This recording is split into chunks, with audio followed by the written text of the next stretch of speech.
Скажите, пожалуйста, звонок из Крыма. Нас волнует очень такой вопрос. Будете ли вы голосовать за крымско-татарскую автономию? Це в Верховній Раді як депутат. Я знаю. Можно Ну, я не знаю, редкий случай вопрос задам, если вы нас слышите. Да, я слышу. Скажите, пожалуйста, а что это даст Украине?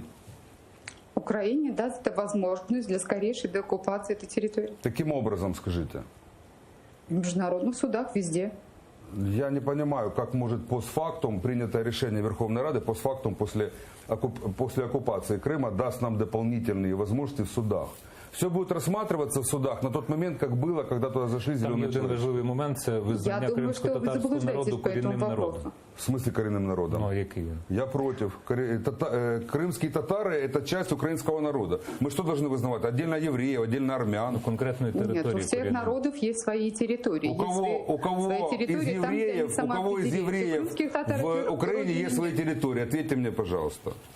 У кого? У армян, у азербайджанцев. Покажите мне в Украине отдельные территории азербайджанцев, армян, Причем тут русских. Украине? Причем тут Украина? Но Крым же это Украина, я его так рассматриваю. Розумієте, це меншина, а це корінний народ Криму. Я считаю, в унитарном государстве, мы унитарное государство, не может быть никаких автономий.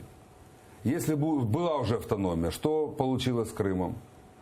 Хорошо, Либо тогда мы такой унитарны, вопрос. либо мы федерация. Вы считаете, Полностью. что